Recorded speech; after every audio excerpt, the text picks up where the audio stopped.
Well, good morning my lovelies, and welcome to a much brighter and a much warmer, if a little wet underfoot, Tuesday morning. I hope you're all well. Well, the cold snap seems to have disappeared and the temperatures have risen slightly. Although it's quite welcome, it's not Christmas, is it? So today, lovelies, I thought we'd have a look at, excuse me, I'm going to sneeze. Oh, excuse me. I'm going to have a look at Christmas lights. Now,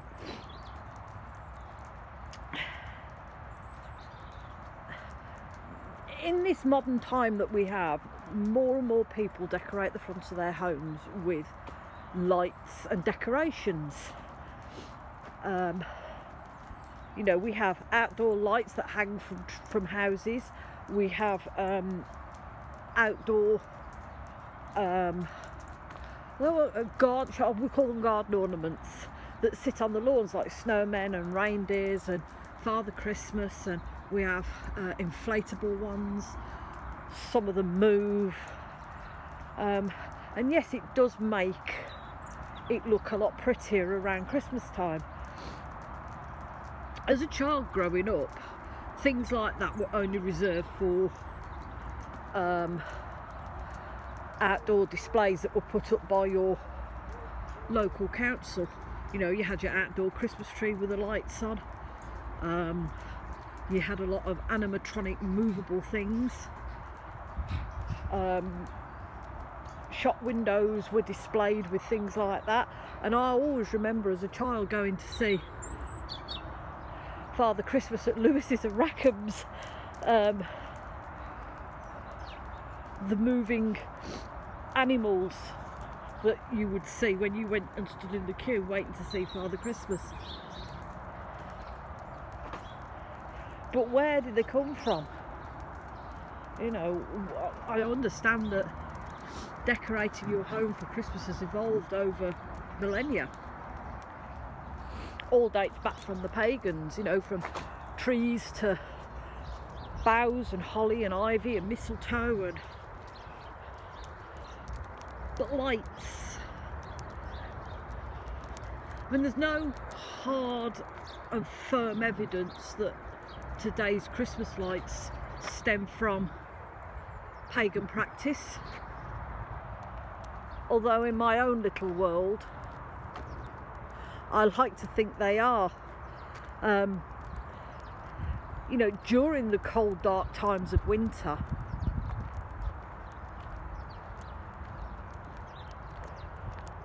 they were, you know, you had things like Yule logs that were burnt in people's homes, or a communal fire pit that burnt for 12 days. And we all know that was used to try and win back the sun, try and bring the sun back, but also as a form of celebration. Same with candles.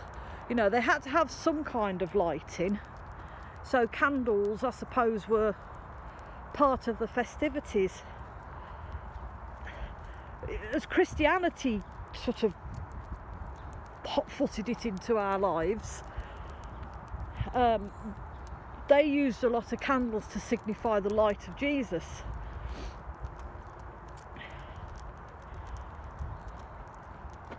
And I think this is probably where it stems from. It's the, you know, the pagan tradition of trying to win back the sun, trying to bring the sun back into our lives, trying to bring that warmth back, trying to lighten the days so the days weren't so long and dark. And then the Christians took it and they used it to show the light of their Lord. You know, the light of their Lord shines bright for all to see. But as time's gone on and not so many people attend church these days, Christmas lights have just become part of Christmas now. You know, yes, we do have things like advent candles, And yes, you know, there's always been candles at Christmas, never mind the rest of the year, there's always been candles at Christmas.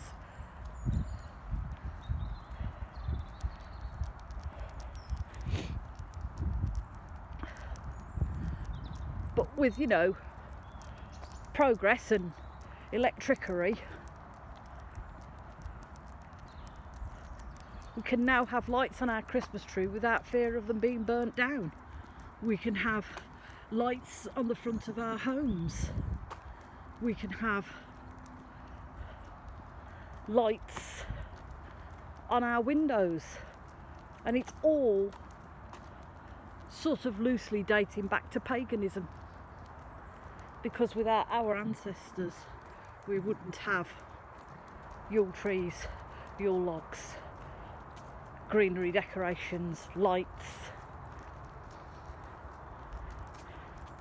So lovelies, that's our little look into Christmas lights. Just going to pause you here a minute.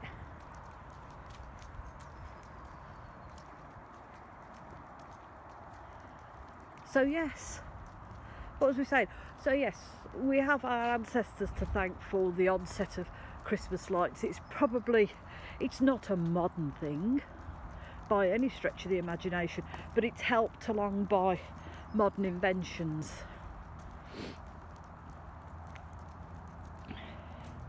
So lovelies. Oh, before I forget, don't forget tomorrow's the winter solstice. This is where our pagan festivities kick off. We can have some fun and celebrate Christmas, or Yule, shall we say. So lovelies, we're on our way home. We're going to go to work, and then I think when I get back it'll be wrapping presents. So I hope you all have a very, very blessed Tuesday morning. Do look after yourselves, lovelies. And if you're struggling, reach out. There's always somebody there that will help you. Look after one another, because it's important. And if nothing else in this world, lovelies, please be kind. Because you don't know what that person's going through that stood next to you. And as always, from me and a woo, we are wishing you and sending you much love and many blessings.